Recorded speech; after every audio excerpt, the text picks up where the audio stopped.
I couldn't be more excited about what we're doing, and we dedicate our lives to this. We live and breathe this. We want to share our same level of excitement with everybody else about all these films that we decide to put together and put out there. So I hope for years to come we're still able to have the same impact that we're currently having now with it.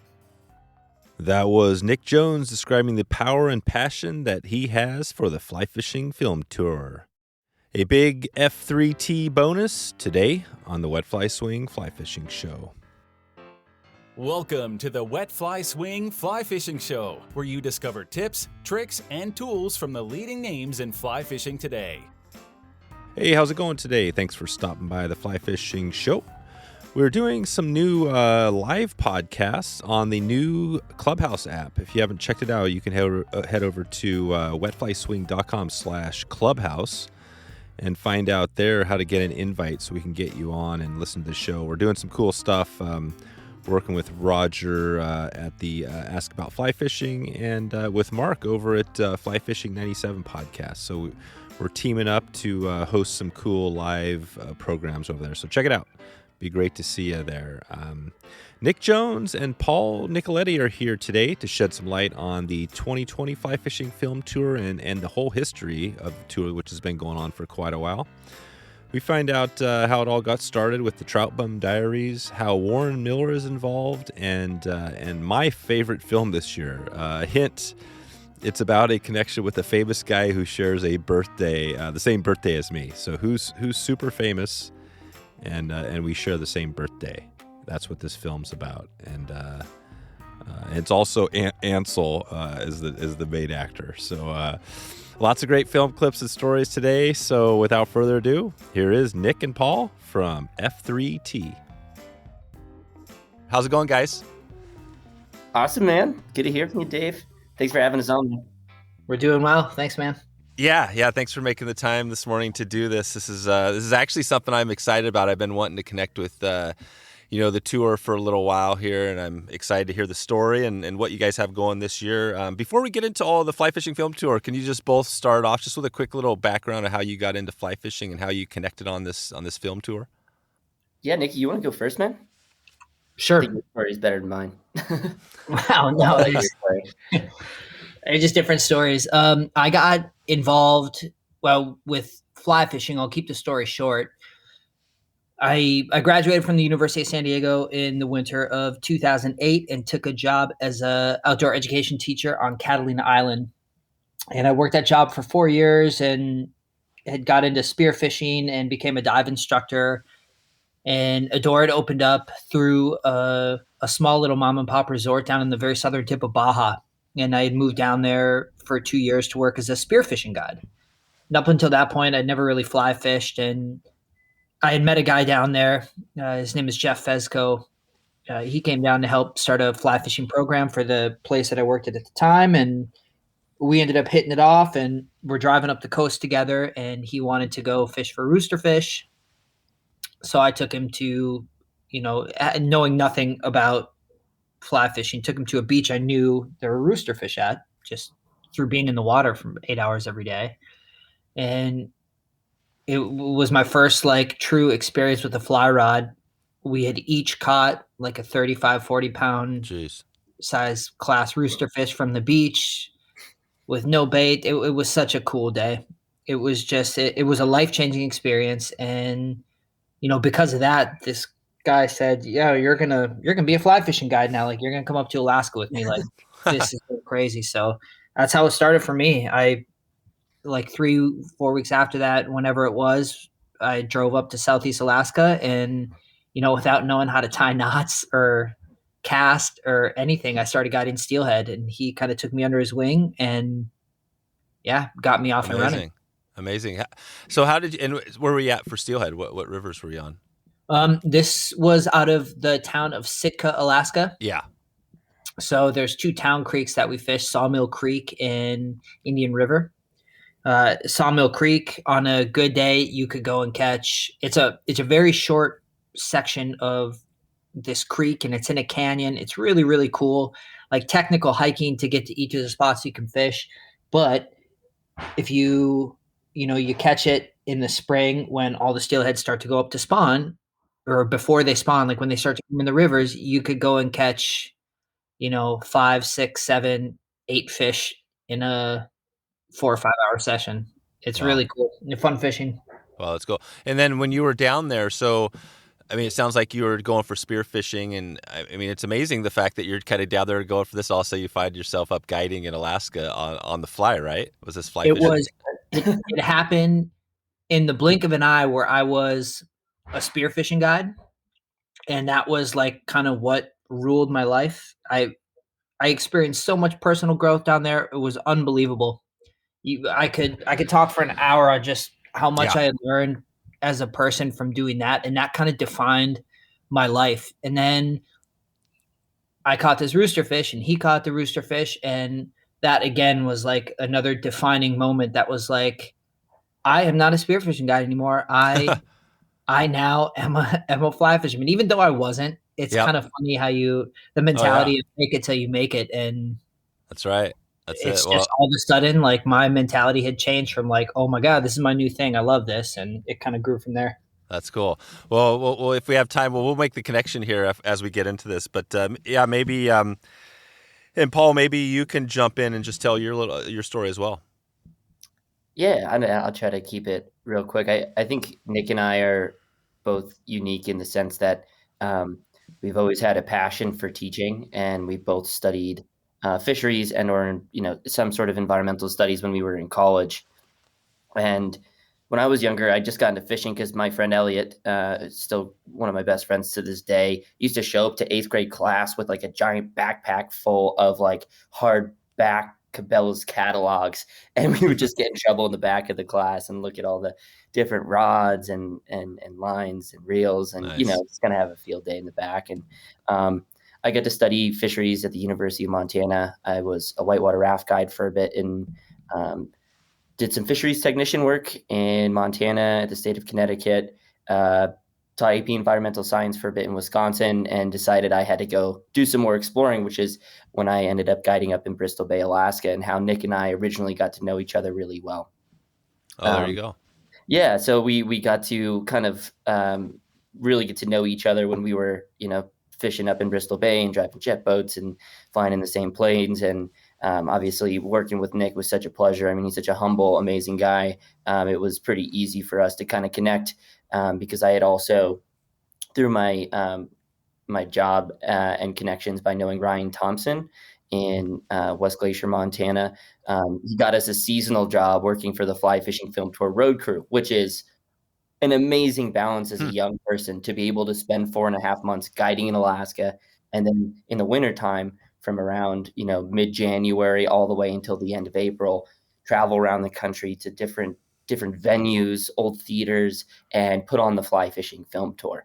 And so when we had an opening in a spot last year, I asked Nick right away if he was interested in working on the road with us, and since then we've been kicking it off together. And this year we've been doing some really, really unique things and working with some really incredible people. Nice. That's it. So yeah, you made the connection like a lot of people, the Alaska connection, right? It seems like Alaska is so amazing for especially fly fishing, because I've talked to some people here that same thing, no experience with at all, and they went up to Alaska to guide for their first time, and they made a career out of it. And it sounds like you guys are on track to do that as well. So in the F3T, I mean, it's such a huge thing, right? I mean, this is like the biggest thing in the fly fishing space. So, I mean, how did you guys get to where you are now? I'm not sure what your current roles are. Are you guys like co-owners, or how's that look? Yeah, so the Fly Fishing Film Tour, this is the 15th annual year of the tour. It started back in the day with the original Trout Bum Diaries crew, so Thad Robinson, Jay Johnson, Chris Owens, and these guys would drive and go on these crazy trips, and they would film their fishing, and that kind of led to some of the first well-known fly fishing kind of documentaries. At the same time, Tom Bai, who now runs the Drake magazine, was working at Ski Mag, and he had recognized that there weren't many people making fly fishing films, and he started with the 5 minutes of Drake's fly fishing. And after a while, all these people starting to realize, wow, people really love these fly fishing films. It's just like skiing.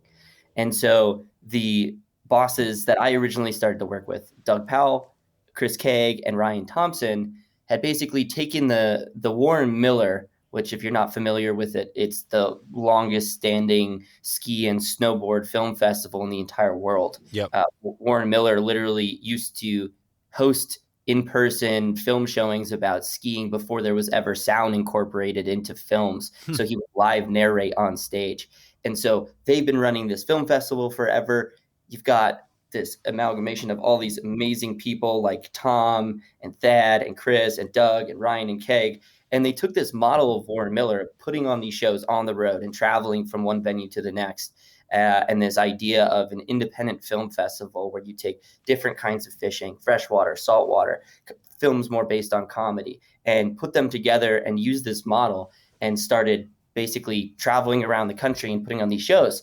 And started off, with a bunch of guys living in a van down by the river, traveling around, being, true, true trout bums and just fishing bums, putting on these shows. They incorporated working with a lot of different conservation nonprofit partners. It turned into this amazing kind of wintertime celebration of kicking off the fly fishing year by watching these films. And I'm sorry if that was kind of a longer explanation. No, it's great. Ultimately, where we're at now is over the last couple of years, the Fly Fishing Film Tour, which was kind of an independently owned business by those three original owners, was sold back to Warren Miller, which is right now currently owned by Pocket Outdoor Media, and we're rebranding our name to Outside. So we own brands like the Yoga Journal, Beta Magazine, Climbing Magazine, what used to be known as Rock and Ice, Warren Miller, Outside TV, and all these amazing brands. And the Fly Fishing Film Tour is basically, it's something that Nick and I have been a part of for a while now. And so Nick is the production coordinator and I'm the F3T manager. And together we manage most of the, if not all of the grassroots relationships with about 100 fly shops and like 300 nonprofits, I guess you could probably say, throughout the year if you include individual chapters. And wow. Sorry to drag on there. No, that's cool. That's awesome. I'm glad you did that. I think, it's actually much bigger than I thought. I was thinking, maybe it was a little smaller, kind of guys were passing on to the, who wants to buy the F3T next. But this is a mega, and talk about Outside. I mean, I saw that on the logo when we were talking first. I was like, wow, because Outside, that yellow logo, instantly you're like, okay, this is a pretty big thing, right? So you're basically, remind me again now, so Pocket Outdoor Media, so that's owned by Outside, or is it's all kind of connected? Yeah. So actually, it's a really interesting kind of thing that's happened over this last year, technically. So Robin Thurston owns Pocket Outdoor Media, and he kind of loves the idea that we have all of these different outdoor activities like, backpacking, rock climbing, skiing, snowboarding, cycling, triathlon, fly fishing, skiing, snowboarding, blah, blah, blah. And there's not really one place where they all kind of come together and they can kind of complement each other. And so as of a couple of weeks ago, Pocket Outdoor Media acquired Outside. So Outside TV, Outside Magazine, Gaia GPS. And so together we basically doubled the size of our company in just about one day. And together we now have this really extensive network of some of the most unique editorial writers in the country. And we're also one of those unique brands that's really kind of keeping print magazines alive, which is cool, because over the last 5 to 10 years, we've seen a major decrease in people's likelihood in getting a print magazine subscription. People are going digital.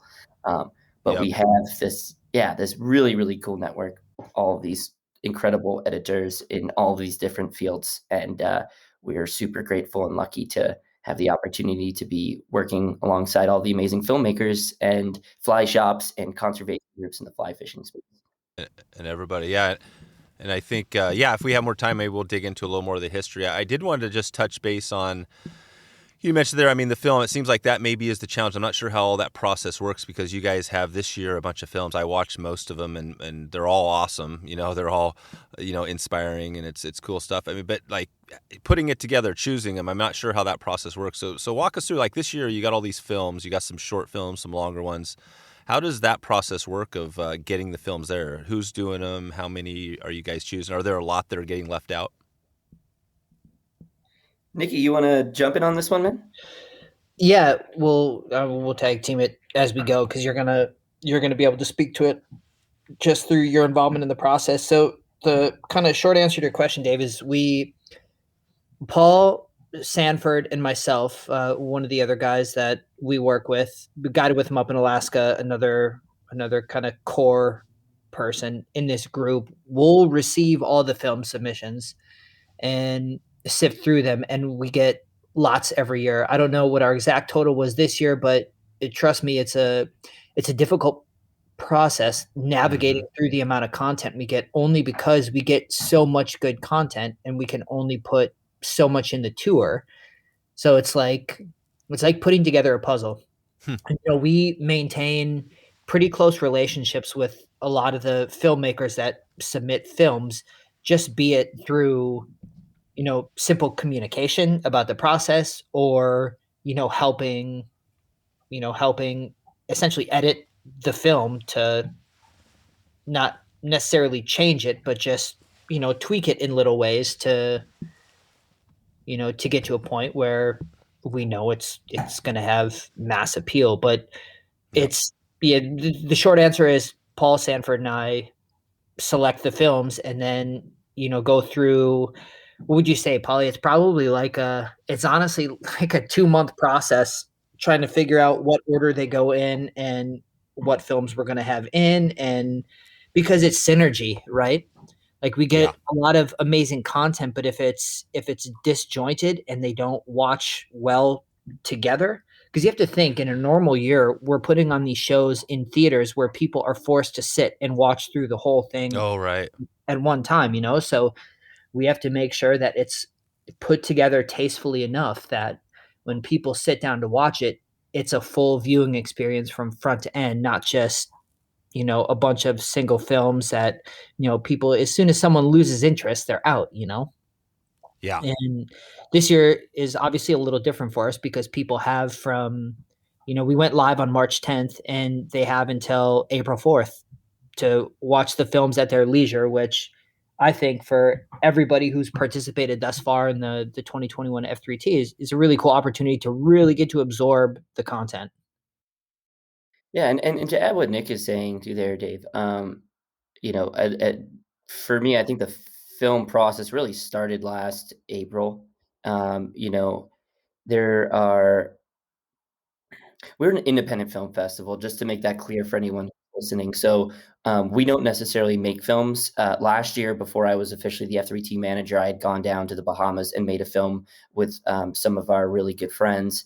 And so I do have some experience making films, but for the most part, what we're doing is it's a really challenging job because we want to create a theatrical film lineup of films that we didn't create, and making films isn't easy, and the level of involvement that some of the filmmakers take into creating these pieces are it's absolutely mind-boggling.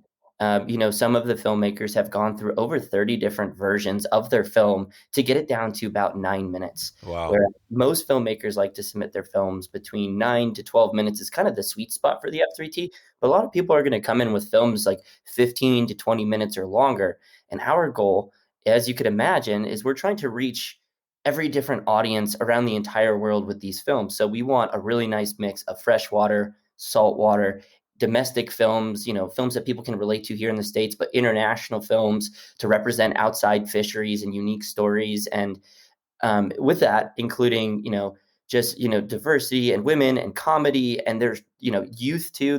Last year, we just created the Lefty Cray youth film category. Oh, Uh, yeah, that's right. and so it is such as you can imagine, if we're getting 100 or more film submissions every year, and we don't always get them at the same exact time, to try to pick a lineup and to work with these filmmakers and give them hope, but be realistic about the expectations of what we have to do to create a product that's really the best for the audience. Is It's not an easy process. I've sent at least over 500 emails. I would say closer to 1,000 emails from last spring all the way up until a couple of days before the actual films dropped, working on the films, getting creative with it. This year we added more films than ever before. Typically, we have about 10 to 12 feature films that we put in the theatrical lineup. Mm-hmm. This year we have 12 feature films and we have 9 short films. And so, we're always trying to do things that are different. We want to give people as much like crazy fishing action as possible. We want to give people good laughs, but we also want to give people films that have meaningful stories. And we've kind of seen a little bit of a shift towards more story-driven films, because it doesn't matter if you've ever fished for a smallmouth bass or a giant arapaima in Guyana. If the story is good and the characters make sense and people can relate to that fishery because of the people and those interactions that they have, then it's something that people are going to relate to, people are going to love, and then ultimately people are going to enjoy the whole ride. Yeah, that's cool. That's good. And I think of myself as the example of, how it works I can see why this thing works, because for me, I haven't done a lot of, I haven't been to Africa, you know what I mean? I haven't been to some of these amazing places, but I love to, right? But 10 years ago, I didn't care about any of that, right? I was focused on local, but it feels like I've gone through this, this arc, right, of my own, where I'm coming back. I mean, do you guys think most people in the fly fishing space, if they stay in it long enough, they all come to want to get into the saltwater game, or what I mean, those that kind of come from the freshwater? Do you guys have any take on that? It's poisonous. It's toxic once you do it. Yeah, what happens? What you do? Are you pretty much, do you just give up on trout fishing? No, I mean, trout fishing is amazing, and nobody, everyone's going to have a different opinion. But from my personal experience and from a lot of what I've experienced with other people, saltwater is just so much more expansive, right? When you're fishing a river, your space to fish is confined to a very defined area from bank to bank, and you're, reading the water between that. And I will never say a bad thing about trout fishing, because I'm obsessed with it, and I know Paul is too. And we will go fish for trout the rest of our lives. But saltwater just gives you that same rush and that same exhilaration you get freshwater fishing for trout, just on a much bigger scale. You think about stepping on a flat. You have the water. Fish could be anywhere around you. You could spin a 360, and your mind just thinks like, how on earth am I going to see it? Like, fish have to be within, I mean, realistically within 50, 60 feet of me for me to have an honest shot. And this flat is seemingly endless. Like, how does this even work? And then, you start to walk and you start to see fish, and it's a whole different beast. Nick got to guide in the Seychelles. Oh, wow. For a year. So he's gone through the mix of it. And I'm not trying to put you out there and give you like a crazy spotlight, but it has been so fascinating for me to learn from Nick about his experience out there, because it's the longest guide season anywhere in the world. If you're a fishing guide, how many months did you guide in a row, Nick? It's a 9-month season. Jeez. I want to say it comes out to 35 weeks or 37 weeks straight. Wow. Yeah, and like we were talking earlier, how Nick went from spearfishing guide to guiding in Alaska to guiding in the Seychelles, and I think the point I'm getting at here is, when we have the opportunity on a normal year to travel to, most states in the country to put on these shows, one of the things that we're super grateful, and honestly is the fundamental foundation of what we do, is we work with local fly shops to sell tickets and to work with those local communities and raise money for conservation. And through those events, we've had the opportunity to fish with some absolutely amazing human beings and in different fisheries. And so we've had this conversation so many times, like, what is your favorite fish to catch? And it's so hard for us to say trout or, this saltwater species. The bottom line is that if you're experiencing something new, that's the beauty of fly fishing. It's about the people you're with, and it's about the opportunity you have to experience something new. So catching, for example, shad in South Carolina on a river where people are just trying to catch catfish, but you're swinging flies. Yeah. It's so different than trying to catch steelhead in the Pacific Northwest, or, smallmouth up in Wisconsin, or redfish down in Rockport, Texas. But each of those experiences are amazing when you are open-minded and willing to go meet some new people and experience some cool places. Yeah, that's right. Yeah, or just recently I was chatting with Carlos down at Jurrasic Lake Lodge down there, and I mean, Yeah, that's the challenge. I think for me, that's the challenge. There's so many of these amazing places, right? I've said this before, but all over the world, and it's like, man, there's no way I can get to it, right? We can't get to them all in our lifetime. It's this. I mean, I guess some people can if you're Jeff Curry or whatever, but Yeah. most of us can't. Most of us are like, okay, we can't get to everything, so we've got to like literally in our life choose, kind of start deciding what are we going to do here. And I mean, how have you guys done that? Like, what's your, because you're in it, right? You say, I mean, you've been to Nick, you've been to one of the places where probably everybody wants to go. How do you guys do it when you look out at your life? You're young still. How do you think of where you're going to go? The next. Do you even think about that? Yeah, absolutely. My mentality towards fishing has always been, don't say no to an opportunity. And like, I don't know, it hasn't been often that we've like really scheduled out an actual trip. It's just like things come up and it's like, oh man, we have an opportunity to go do this. Like, let's just go. And Yeah. then you go and do it and you get to experience a new fishery. And as far as like traveling the world goes, like it's not realistic. And Yeah. I personally have been very fortunate, but you know what, for other anglers who that's not, in the deck of cards, like that doesn't matter. Like you don't have to go travel to the other side of the world to have the most exciting fishing experience. And I think that kind of speaks to fly fishing as a whole is, you could just as equally have a chance at having like the experience of a lifetime, in a spot that's really accessible and easy to get to as you could, traveling to the other side of the planet. There's obviously an allure to going international. The grass is always greener on the other side. Yeah, it's true. You're constantly thinking like, oh, that's amazing because you can't have it. But that's what's so cool about fly fishing. Like every time you step in the water, whether it's fresh or salt, like the coolest thing in the world could happen, and you never know. And I look back on some of my own personal memories, and a lot of them were so unexpected, and you think that's kind of the magic of why I love this. You don't know what's going to happen. Like I'll be the first to tell you, I'm not the best angler in the world, but some really cool things have happened to me simply because I was there with my feet in the water doing That's it. right. You were putting in the And reps. yeah, well, and not even the reps. You got to be there to be in the game, right? Yeah. And so Yeah. I think the mentality for me was like when an opportunity comes up and you have the means to do it, just go, just do it. Like, Yep. Paul and I together have had like that's what was one of the cool things about being on the road crew is that you travel across the country and it's like, okay, we've got 4 days between this show and this show, and we're driving by this area. Like, well, let's just stop and fish, even if it's for an afternoon. And then you do it, and it's like, oh my god, that was amazing. Like, that's not a spot we would have ever thought to plan a trip out to.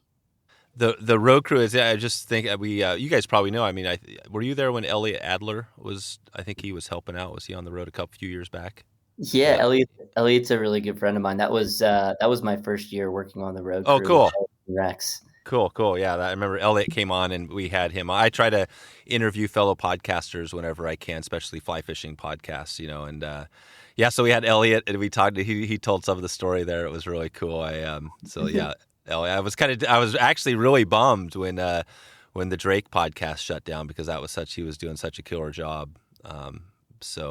But yeah, this is awesome, guys. Well, we have a little background. I mean, I think we could be just BSing here on all this great stuff forever. I did want to touch on the movies because a little more detail there, because I think people listening, maybe they haven't seen it. And I want to make sure people realize, how powerful they are and how, they should head over your way to check them out. But maybe just start off. We talked off air a little bit about my favorite thing. Can you guys talk about what some of your favorite ones are? Or is that something you could do, or just how do you guys want to frame, what you have to give people an idea on the selection? I've got a word to explain this year's film tour, and it's come about through the conversations that I've had with the filmmakers as they've had the opportunity to watch all of the films together, because they're so hyper focused on their own film until it goes live that, once you actually sit back and watch it, it's interesting to hear everyone's different perspective. I think the word to describe this year's film tour without a doubt is wholesome. I mean, the film lineup itself, we've got the Midwest well represented with smallmouth and pike. We have probably the most unique trout footage that the tour has ever had on the Green River in Flaming Gorge area of Utah with the green fly fisher. Jessica Haydall, who's one of our first female all videographers with an all female cast. It's got an awesome badass film with some incredible ladies that are involved with United Women on the Fly, Casting for Recovery, and all these other groups that go down to Christmas Island. We have a film that really covers every major fishery, I think, domestically speaking. So as steelhead, striped bass, we've got short films with tarpon and permit. If you were to ask us what our favorite film is, that's really tough. Yeah. What I can tell you is that each of these filmmakers poured their hearts and their souls into making these films, and they're all unique for so many different reasons. But if you wanted me to give you a good overview on how these films are kind of different and why they might appeal to certain people, I think I would start off by saying Hardline, the striped bass piece, is a really big piece because it was a large collaboration between a ton of sponsors and a lot of people that are everywhere from Maryland all the way up to Maine that care about striped bass. I mean, they've got everything from bait and switch to the biggest blitzes you've ever seen of striped bass, but also some really important, relevant messages for what the striped bass fishery is actually doing as far as conservation. But that film is for the East Coast lovers, anybody that grew up fishing for striped bass or has dreamed about it, even if you're in Sacramento and you're fishing the river delta, or you're down in Georgia fishing the reservoirs. If you love striped bass, you're going to love that film. Leap Year is also, one of those films that a lot of people are talking about. It's an incredible steelhead film on some of the more famous steelhead fisheries in BC. Those guys had over 7 terabytes worth of footage, which is, Nick, what was that, like 5,000 hours worth of filming? Yeah, it was an ungodly amount of footage that they had compiled. We had a talk with Chase White, the filmmaker, on that, and it was hard to personally for me to wrap my mind around how they could even, with that much footage, like pick out like shots to make a story. Like you have so much, it's crazy to me. Yeah, I mean that film is absolutely unbelievable. I mean, I think Jess's film is incredible. The Christmas Island piece. Yeah. Ryan Kelly's film on the Green River. I mean, such an amazing human being. I had a chance to go up there and kind of interview him and his family as he was going through the process of figuring out how to tell his story. And this guy has an autoimmune disease. Oh, that's right. He hikes and rows a boat every day of the year because he wakes up with this incredible pain, and he's taken this challenge in his life and he's turned it upside down and said, you know what, I'm going to just do something that's unique and creative. And he lives in this tiny town, and he goes out every day and he captures this content, and learning from Ryan about the time and effort that it goes into getting some of those shots he's got of these amazing trout sipping dry flies, like literally the entire screen. His story alone is super important for people that have had similar challenges and issues. Watching him go through that was amazing, and the film came out great and hopeful. Really awesome film for the family as well. Yeah. A Journey Upstream with the Breaker Brothers. They're the winners of the Lefty Craig Youth Film category this year. These guys are in their early 20s, and they went out there and they made this incredible film about the connection between brook trout and striped bass in the Chesapeake Bay area. I mean, 2 20-year-old guys with, brothers for that matter, that get along and spend, months of their time pouring their hearts and soul into this film is super impactful, super powerful, awesome for anyone on the East Coast, and honestly kind of a new spotlight on some fisheries in Maryland that people don't really think about too much. Yeah. I was thinking there's so many. I was thinking, like you said at the start, you said 12 feature length film, or not feature. What's just the longer form, and then there's also how many shorts were there? 9 short films. Yep. Yeah. So there's a ton. Isn't it almost 3 hours of content there? Yeah. So it's 2 hours and 47 minutes worth of content, and that includes the introduction, the intermission, and the conclusion.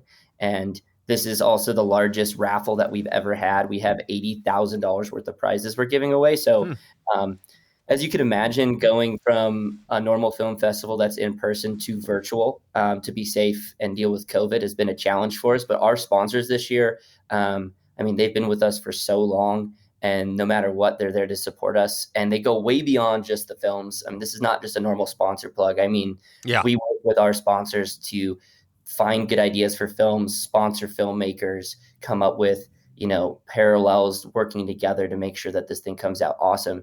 So we had a little bit longer intermission than normal, but I mean, it's chock full with an unbelievable amount of prizes that we're giving away just for getting a ticket online or going to a fly shop. That's right. And you had the huge fly fisherman, right? As your co-pilot there. I love, I can't remember, what's his name? Ben. Yeah, Ben. I actually talked to him. He's going to come on the podcast in a while. He's, I've been hearing from our listeners, a lot of them being like, yeah, you got to get the huge fly fisherman on, because I love it because he's a teacher. It's I think he's a guide and he's a teacher. But how did you guys end up? Why did you choose Ben to be your sidekick there? How'd all that work? That's super funny.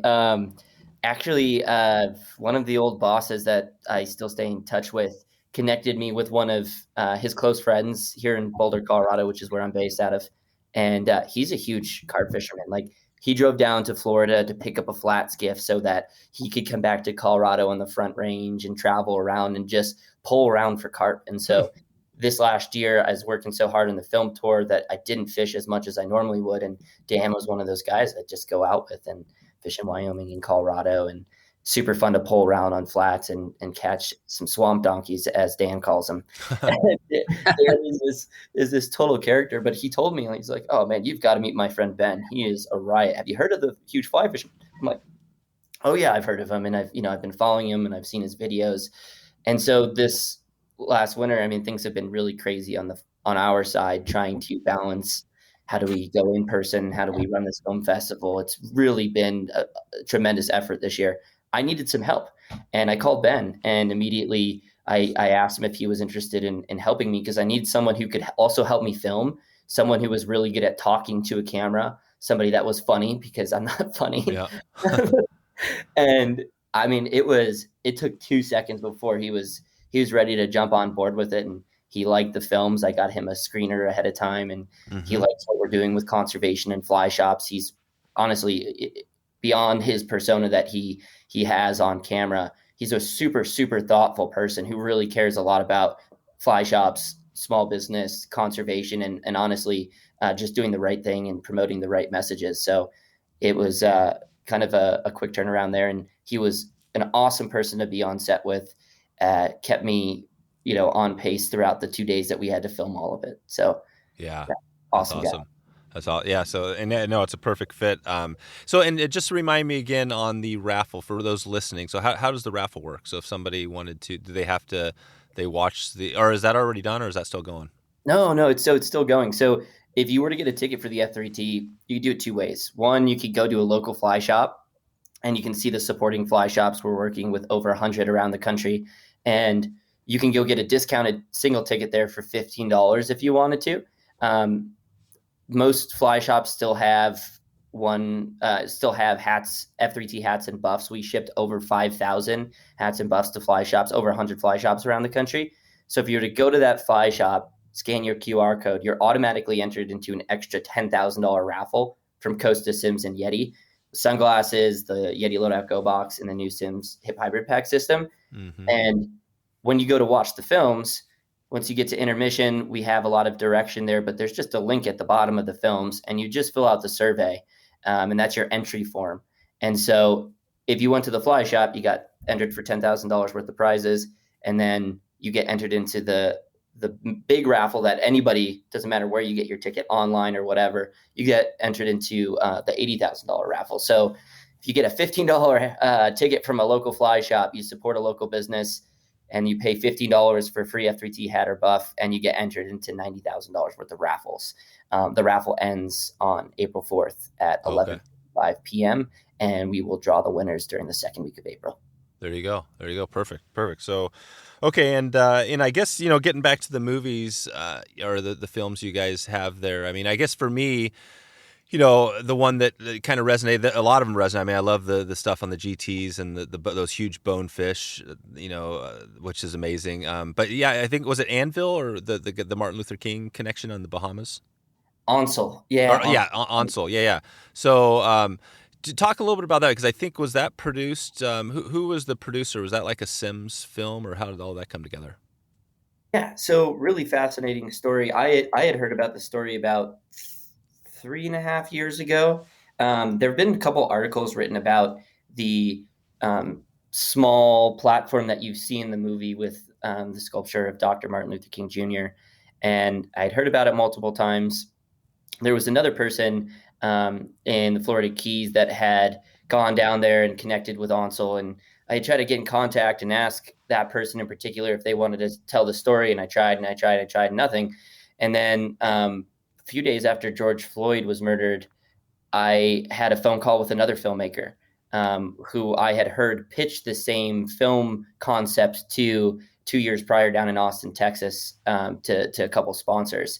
And at the time, things were kind of crazy and busy, and the story didn't happen.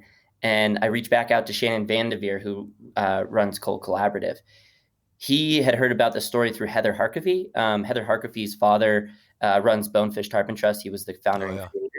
And so Heather had grown up fishing with Ansel in the Bahamas, in Bimini with Ansel, and was very familiar with his relationship with Dr. Martin Luther King Jr. And Heather and Shannon were friends because they had worked on some other nonprofit stuff with a group called Fish for Change. And long story short, as soon as I kind of mentioned it to Shannon and brought it up, he's like, Paul, I've been trying to tell this story forever. This is one of my stories I've been dreaming about telling. Through the process of him getting prepared to even just pitch it to the sponsors, he read every single one of Dr. Martin Luther King Jr.'s speeches, spent so much time and energy researching the story, connecting with Ansel, kind of getting a sense of who he is and really building this story so it had core credibility.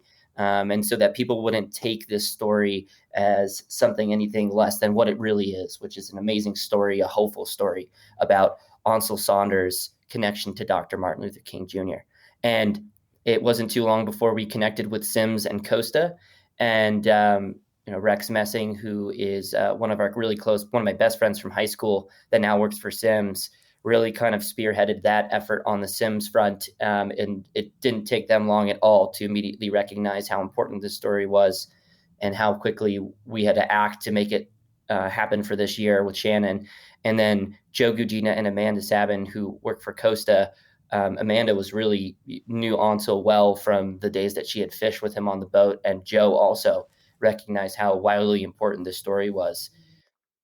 And then the American Museum of Fly Fishing is another one of those sponsors that quickly recognized, wow, I can't believe we don't know that this story already exists. We've got to do something about it. And so all of these amazing people came together and raised enough money to get Shannon to go down there.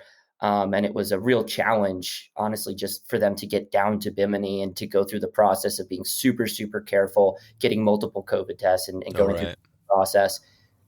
I can't even begin to explain, though, like how lucky and proud we are that Shannon and the crew at Cold Collaborative with Heather and Matt Jones and all the amazing people that he had on that film, all the time and energy that they spent down there on the island to film, to capture the story, and then the editing process. Yeah, it was a great job. Who actually filmed? Was it? Does Sims have a team that who was the film? Who filmed it and then who produced it? Yeah, so the executive producers are the people that helped get the money to sponsor the film. That was Sims, Costa, and the American Museum of Fly Fishing. Yeah. Now, Shannon Vandeveer owns his own independent film company called Cold Collaborative. Oh, gotcha. So he was the director, and he brought together an incredible group of friends and colleagues that he works with to help film the story and then to put it all together. But Shannon wrote the script, and Shannon was able to kind of see the vision of how the story could come together to give it the unbelievable power that it has. Gotcha. Yeah, that's awesome. Well, yeah, obviously we could dig into every one of these films. I will put a note. I think I saw another podcast out there. I can't remember who it was, but I think there was like a 4-hour podcast. They might have interviewed all the guests or all the producers. Do you guys know about that one? Who did that? Oh, yeah. Yeah, that was I didn't even listen to the whole thing, but they covered pretty much the whole all the films, right? Yeah, so we had a chance. I did that with them. Oh, cool. It was the boys from the SoFly podcast. Yeah, the SoFly. Yeah. Yeah. And we had gotten connected with them through a film they submitted to this last year's tour. Gotcha. Super nice guys. We had all connected on a different level pretty quickly. They're awesome dudes. We had a super fun time with them. Anyways, we had assembled all of the filmmakers except for two, and we were able to sit down for like these 20 to 30 minute kind of quick fire interviews with them.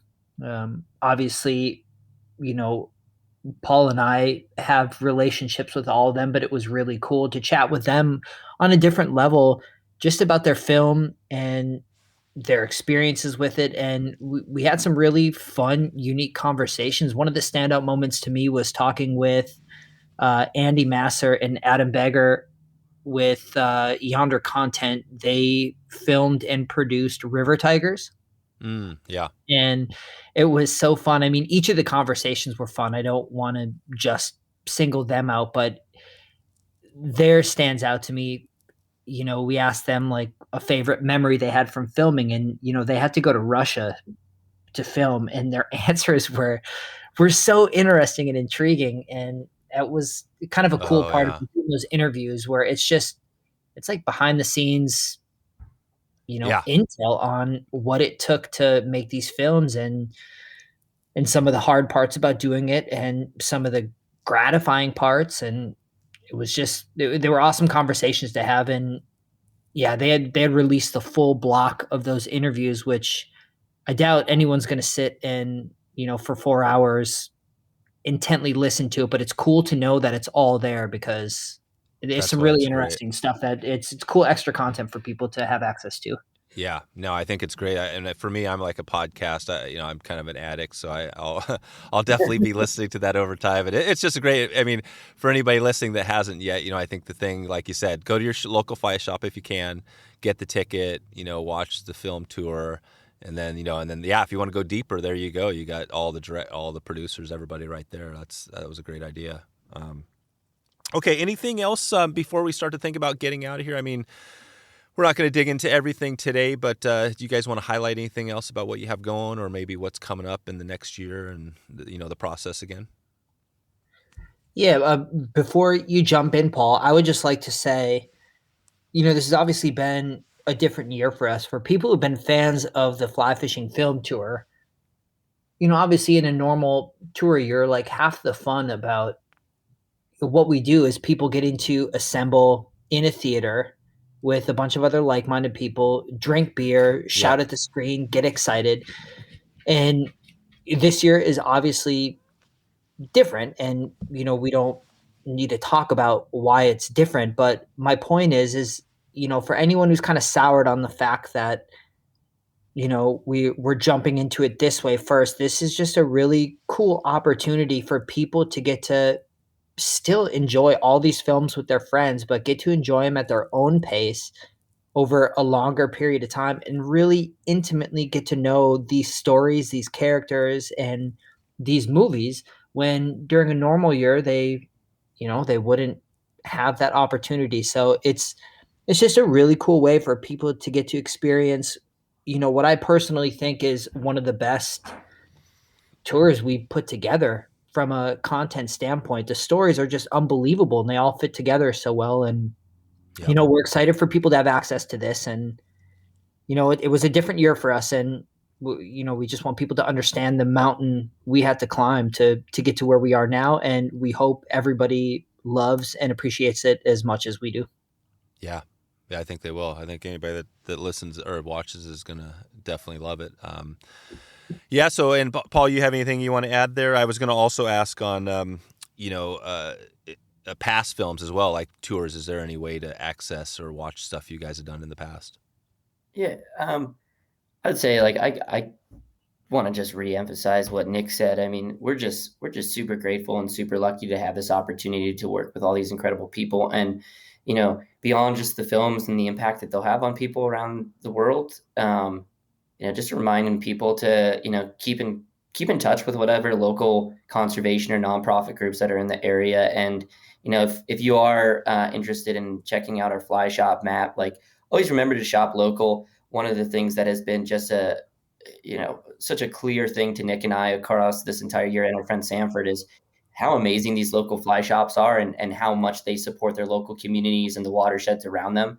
So to support your local fly shop and your local business, we've done everything we can to try to stay true to what we normally do in a year by working with them to drive business into local shops. But we hope you guys support them as well, because, we couldn't do what we do if it wasn't for all these incredible fly shops around the country working year round to, bring fly fishing into their community and maintain that as a worthwhile thing.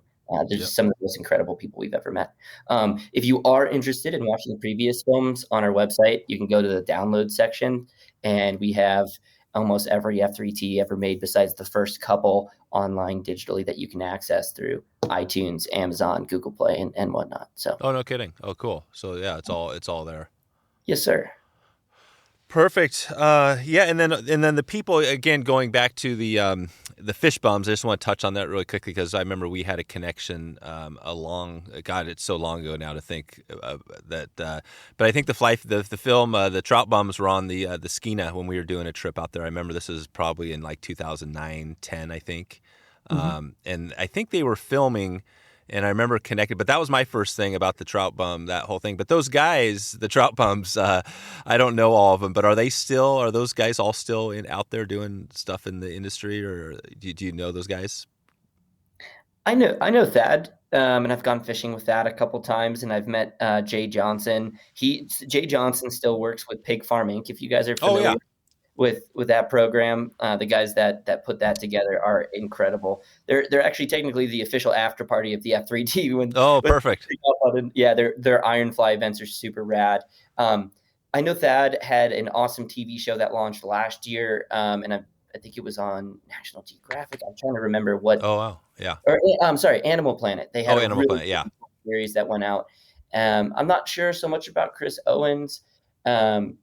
But yeah, I think everybody's still tied into that life in one way or another. I mean, those guys, had a crazy experience. We're hoping to be able to tell that story, if not this next year, but within the next couple of years, of kind of the growth and development of the F3T, especially those early years were so fascinating. I mean, really, those guys were true rock stars and pioneers as far as just like bringing together fly shops and nonprofit communities all across the country.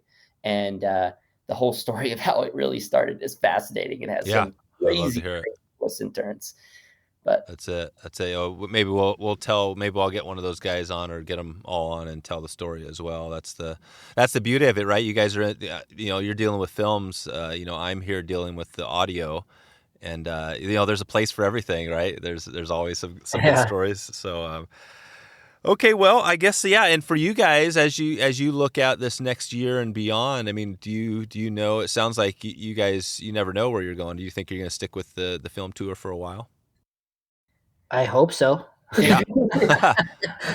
if they'll have me. If they'll have you, exactly. No, man, I couldn't be more excited about what we're doing, and I tell Paul this often. I couldn't be more proud to be a part of the little core group that we have. We have a huge team of people now, through Palm, that help us put this off, and it wouldn't be possible without them. But, our little core group that, we dedicate our lives to this. We live and breathe this. We want to share our same level of excitement with everybody else about all these films that we decide to put together and put out there. So I hope for years to come, we're still able to have the same impact that we're currently having now with it.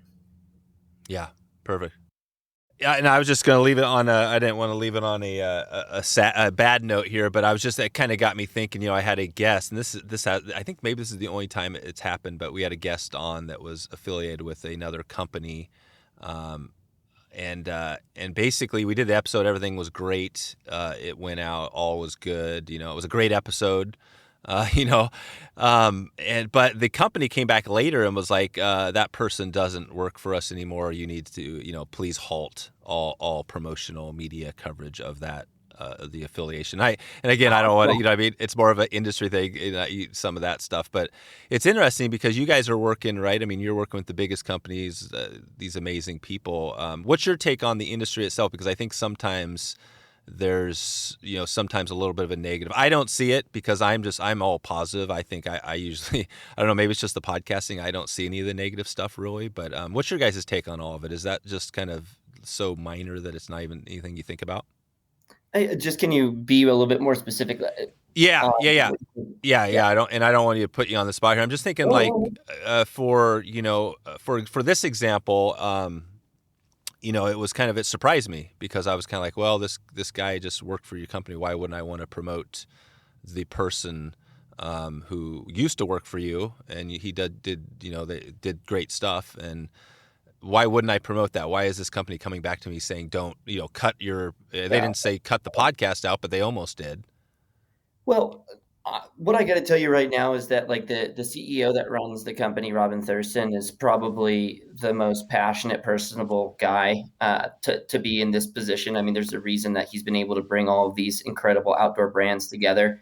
And the general manager that I work under has been working with Warren Miller for, 30 years. Oh, wow.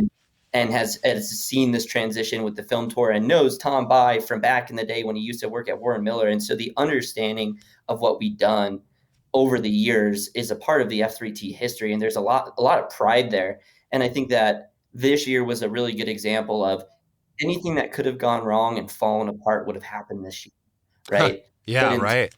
I mean, truly, I'm telling you, like the amount of effort that normally goes into launching a film festival is tremendous. But this year in particular, I would say the amount of energy and time and effort and love and passion that's gone into trying to find films in a tough year and working with these people and bringing it all together. The fact that we were still able to work with over 100 fly shops and 200 nonprofits. That's right. Remotely, digitally. I mean, Nick's in Florida, I'm in Colorado, Stanford's in Georgia. We're still able to work together and make that happen this year. And our bosses and the people we work with are proud that we've been able to put all of this together and that it's working well. And so, if there was a year for that to fall apart or for anything to go wrong, I think it'd be this year. And instead, we're really excited to say that we've had amazing feedback on the films, a lot of love, and a lot of great things are happening. And we're looking forward to getting into, the rest of the year. And we're super excited to put on a full theatrical tour for 2022 and get back to normal, assuming that, vaccines are in play and the world's getting back to its normal pace. So no, and I appreciate that. And then as you guys look out, so again, back to the, this next year, so we're coming up on April pretty quick. So do you guys just jump? I mean, is it all year long? You're just constantly going, or do you guys get a break from this at all? We shall see this year, man. We'll see how this year goes. Right now, we're just focused on doing everything we can to make sure that this virtual event is. Let's do that. Let's get rid of it. Yeah, let's finish this one up first, right? But I mean, if you want to connect come like mid-April, I'd love to kind of fill you in on what maybe some of those next steps look like, because I'm sure as we get a little bit further into the future here, we'll have some interesting things to kind of tell people about. And as far as time off, Nick and I are definitely going to do a little bit of fishing here in the next couple of weeks. He's going to come meet up with me, and we're going to get to go fishing for the first time since last March. So super excited to take not a break necessarily, but a little gap to find some clarity and just get back in touch with what we love the most. There you go. Perfect. Well, I'm excited to keep up with you guys, and definitely, I'll check back with you when you ramp up the next year. And if anybody wants to do it, it's just flyfilmtour.com to grab the tour. Actually, and better yet, go to the local fly shop, right, and get your ticket. Yeah, exactly. All right, guys. Hey, I appreciate your time today and shedding some light on what you guys have going, and this has been amazing. Like I said, I've been wanting to connect with the tour for a while, so I'm glad I did here, and hope to keep in touch with you and help you guys share the great messages. Yeah, thanks, Dave. We appreciate it, man. Yeah, Dave, thanks so much for taking the time, man. We really, really appreciate it. So there you go. If you want to find all the show notes and all the links we covered, just head over to wetflyswing.com/F3T. Can you believe it? 300 episodes is next. We've broken the 200 mark, and we are on our way up to 300 episodes. Would love it if you want to check out the Clubhouse, new Clubhouse app we have going. You can listen and get your questions answered live. You can actually raise your hand, jump up on stage with some of our huge expert guests we have. So if you want to check out a new platform and get up on stage and join the group there, head over to wetflyswing.com/clubhouse and we'll get you started there. That is pretty much a wrap today. Want to hope to see you on the next show and hope you're enjoying this. Thanks again, and I will talk to you soon. Thanks for listening to the Wet Fly Swing Fly Fishing Show. For notes and links from this episode, visit wetflyswing.com. And if you found this episode helpful, please subscribe and leave a review on iTunes.